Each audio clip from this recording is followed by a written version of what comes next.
तो आज एक प्रश्न मेरे पास है, अनुज कुमार जी हैं उनका, और प्रश्न इनका इनर्शिया के बारे में है।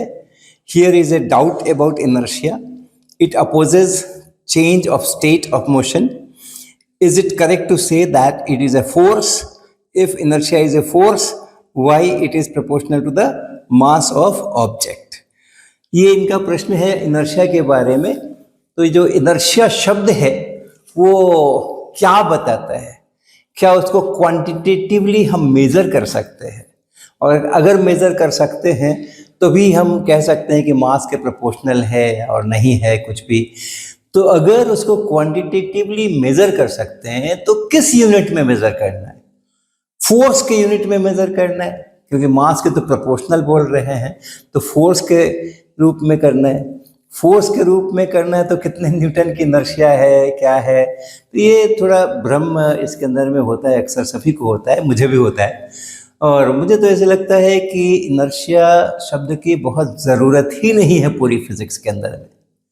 पूरी फिज़िक्स के अंदर में इनर्शिया शब्द की कोई ख़ास ज़रूरत ही नहीं है, क्योंकि अगर मैं रिजल्टेंट फोर्स लगाऊंगा तो एक्सेलरेशन होगा, नहीं लगाऊंगा तो नहीं होगा.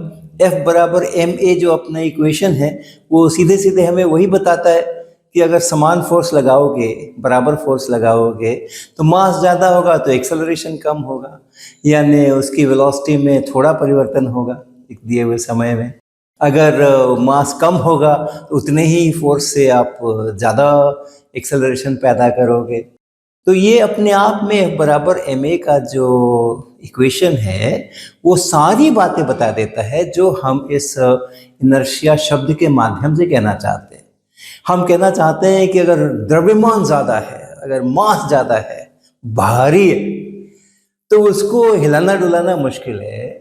मुश्किल है इन द सेंस कि आप लगाओ फोर्स, अगर रिजल्टेंट फोर्स लगाओगे तो जरूर हिलेगा डुलेगा. वो उपाय नहीं है, उसको कुछ नहीं कर सकता, कोई विरोध नहीं कर सकता वो मोशन में चेंज का. अगर रिजल्टेंट फोर्स लगाओगे तो एक्सेलरेशन तो होना ही होना है, लेकिन कम एक्सेलरेशन होगा. अगर मास ज़्यादा होगा तो कम एक्सेलरेशन होगा, मास कम होगा तो अधिक एक्सेलरेशन होगा.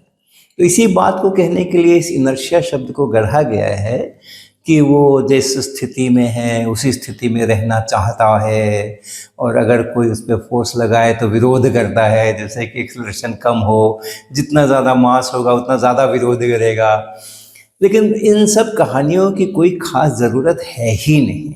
आप सीधा न्यूटन के नियम से चले.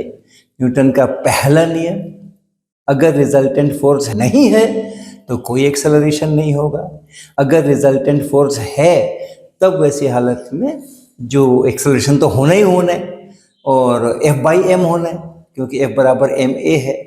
तो जितना भी आप फोर्स लगाओ, जितना भी उसका मास है, उसके अनुसार उसका एक्सेलरेशन होगा.